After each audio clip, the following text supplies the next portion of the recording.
सही cricket bat choose करना बहुत इम्पोर्टेंट है एक बैटर के लिए। और जैसे कि आजकल प्राइसेस बहुत बढ़ रहे हैं, तो मेरे माइंड में आया कि एक वीडियो बनाते हैं जिसमें मैं आपको बताऊं कि सही क्रिकेट बैट कैसे चूज़ करना है, आपको कौन कौन सी चीज़ें ध्यान में रखनी है एक बैट चूज़ करने से पहले। जब भी आप मार्केट में बैट ख़रीदने जाओ तो कुछ 3-4 पॉइंटर्स मैंने बताए हैं, जिससे आप नेक्स्ट टाइम जब भी बैट मार्केट में ख़रीदने जाएंगे तो आपको उससे एक अच्छा गाइड मिल जाएगा और आपको एक हेल्प होगी।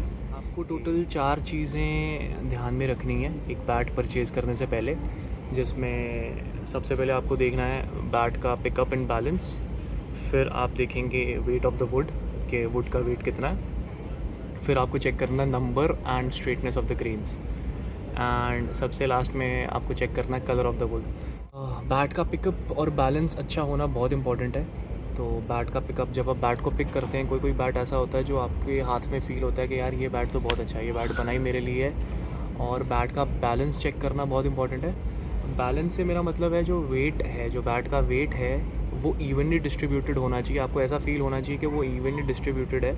ऐसा मत फ़ील हो कि ज़्यादा वेट बॉटम में है या ज़्यादा वेट जो है वो हैंडल के पास है। तो जो मोस्टली है वो बैट का वेट होना चाहिए टुवर्ड्स द स्वीटर स्पॉट और थोड़ा सा इवनली डिस्ट्रीब्यूटेड। जो दूसरा इंपॉर्टेंट मार्कर आपको चेक करना है बैट परचेज़ करते टाइम, वो आपको देखना है वेट ऑफ द वुड।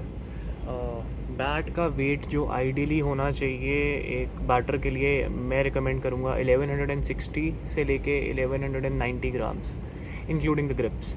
अगर आप सिंगल ग्रिप करते हैं, डबल ग्रिप करते हैं, वो आपको देखना है। लेकिन वेट जो है आपका, इससे हैवी बैट जो है मैं रिकमेंड नहीं करूँगा। कभी कभी ऐसा होता है कि बैट का पिकअप और बैलेंस इतना ज़बरदस्त होता है कि 1200 या 1220 ग्राम्स का वेट भी आपको हाथ में लाइट फील होगा। और कभी कभी बैट का पिकअप और बैलेंस इतना नहीं अच्छा होता तो 1150 1160 ग्राम्स का वेट भी जो है वो आपको हैवी लगेगा हैंड्स में। तो ये सब आपको चीज़ें जो हैं दिमाग में रखनी है। वुड का वेट जो है और उसका पिकअप और उसका बैलेंस, ये सारा एक कॉम्बिनेशन आपको बनाना है। लेकिन आइडियली आपका जो बैट का वेट है वो 1160 से 1190 ग्राम्स के बीच में होना चाहिए। तो तीसरी चीज़ हमें बैट में चेक करनी है नंबर ऑफ़ द ग्रेन्स।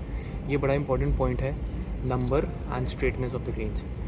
तो आइडियली एक बैट में 6 to 9 ग्रेन्स होनी चाहिए, ये आइडियल नंबर होता है।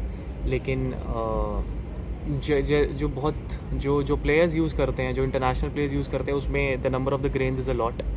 ग्रेन्स बहुत नैरो होती हैं और बिल्कुल स्ट्रेट होती हैं। तो जितनी नैरो और जितनी स्ट्रेट ग्रेन्स होंगी उतना बैट का जो पंच है, उतना बैट का स्ट्रोक है वो ज़्यादा होगा। लेकिन बैट की लाइफ कम हो जाती है। Bat is like ready to play, लेकिन उसकी लाइफ कम होगी। वो आपको थोड़ी देर के लिए यूज़ देगा, लेकिन जितनी देर वो यूज़ देगा वो बहुत ज़बरदस्त चलेगा। जैसे जैसे बैट की ग्रेन्स जो हैं वो कम होती जाएंगी, ग्रेन्स का नंबर कम होता जाएगा, बैट की लाइफ बढ़ती जाएगी। लेकिन जो वो बैट होगा वो रेडी टू प्ले नहीं होगा, उसको अच्छे से आपको नॉक करना पड़ेगा। उसकी स्ट्रोक इतनी ज़्यादा नहीं होगी, उसका पंच इतना ज़्यादा नहीं होगा। तो lesser the number of grains, lesser the power या लेसर द पंच, लेकिन मोर द लाइफ। तो ये आपको इसका बैलेंस ढूंढना है। 6 to 9 is the ideal number, क्योंकि इसमें आपको पावर भी अच्छी मिल जाएगी बैट में और बैट की जो लाइफ है वो भी काफ़ी अच्छी होगी। इस बैट पे आप अगर अभी नज़र डालेंगे तो आप देखेंगे इस बैट की जो ग्रेन्स हैं वो बिल्कुल स्ट्रेट हैं, इवनली प्लेस्ड हैं, काफ़ी नैरो हैं और ग्रेन्स का नंबर अराउंड 14 या 15 है। वुड का कलर भी थोड़ा सा ब्राउन है। तो ये जो बैट्स हैं इंटरनेशनल क्रिकेटर्स यूज़ करते हैं, ये रेडी टू प्ले बैट्स होते हैं। इनका पंच बहुत ज़बरदस्त होता है, लेकिन इनका एक ही ड्रॉबैक है कि इनकी जो लाइफ है वो बहुत कम होती है। आप अगर इस बैट में नज़र डालेंगे तो आपको दिखेगा कि इस बैट में जो ग्रेन्स हैं उसका नंबर 9 है, वो बिल्कुल सीधी हैं, इवनली प्लेस्ड हैं और जो वुड का कलर है वो भी थोड़ा सा ब्राउनिश टिंट में है। तो इस बैट को मैं एक आइडियल बैट बोलूँगा, क्योंकि इसकी लाइफ भी बहुत ज़बरदस्त होगी और इसकी पावर भी बहुत अच्छी होगी। तो दोनों का जो आपको बैलेंस चाहिए, जो एक परफेक्ट कॉम्बिनेशन चाहिए, वो आपको ऐसे बैट्स में मिलेगा। तो ये है आपका आइडियल बैट। अगर मैं लास्ट मार्कर की बात करूँ तो ये आएगा colour of the wood. Would का कलर आपको बताएगा कि वुड के अंदर कितना मॉइस्चर है या वुड कितनी ड्राई है। तो मैं रेकमेंड करूँगा आपको कि थोड़ा ब्राउनिश जो है कलर होना चाहिए वुड का।